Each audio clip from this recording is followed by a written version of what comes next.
It is so amazing that I used to be a 300-pound guy, and I thought that was it. Could barely read, could do anything. And now, what was inside that person was this guy that's in front of you today. That's how scary the mind is.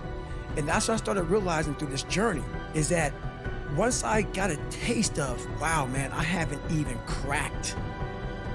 begun to crack what the mind is capable of. And what I started realizing is on the other end of suffering, that's the real growth of life. And I talk about another thing called theory and practice. A lot of people are theorists. These smart guys that read these books and they sit down and they tell you what the mind is supposed to do.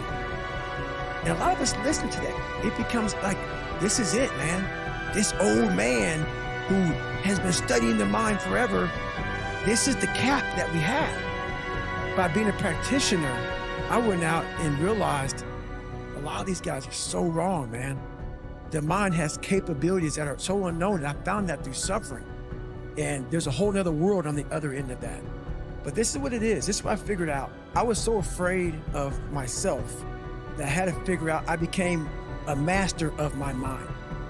People, when you're afraid of something, you have to master it. That's how you start to overcome it.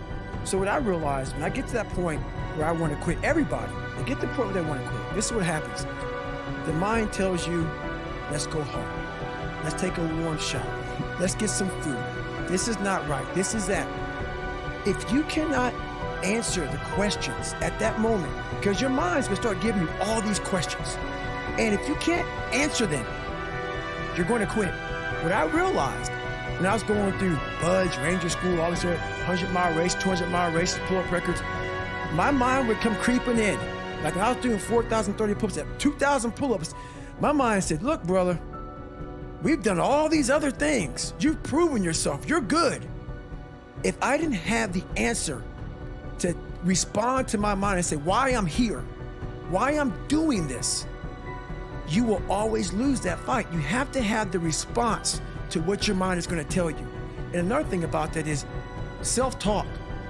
A lot of people have like these big four on mental toughness. All that's just crap about self-talk, visualization. It's true, but the thing about self-talk and all these things, they ask me, what do you think about when you're on mile 100 of a 205-mile run? What are you thinking about when you realize you've run for 24 hours and you have 24 more hours to run, and you have another 105 miles? What goes through your mind?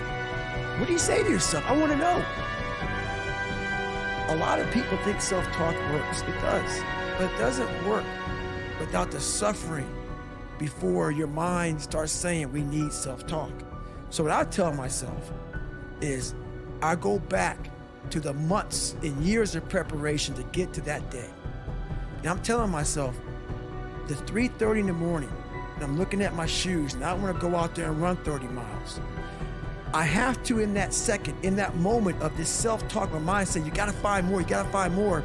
I once again calm down, go back into my mind, in my cookie jar, I call it, and I have to reflect back on the crap I did to get here.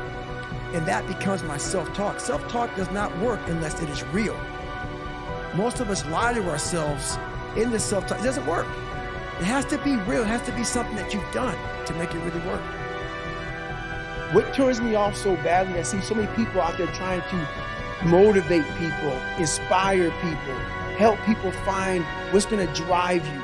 And I walk in, I see it everywhere. Everybody's got this going. Everybody's got a new podcast, this about I want to help you find yourself. They're not living it. They're not living it, which is why I look at people and I'm like, what are you about? Are you actually doing what you say you're doing? Which is why when I heard some of your story, I realized that you have substance to what you're saying, which is why now I can speak to you. A lot of times I go on these podcasts, I don't want to be there, because I start realizing this person is just talking. He's not living. And we share this with people and we expect them to change. They can see right through you. They can see you're not doing this. That's one thing about it. Don't do everything in your life for money. Yes, we need it to survive. There's a great drive and passion behind doing things for the mind and the soul. There's a great drive in that. Everybody, man, you talk with such passion. This is a life. This is my life.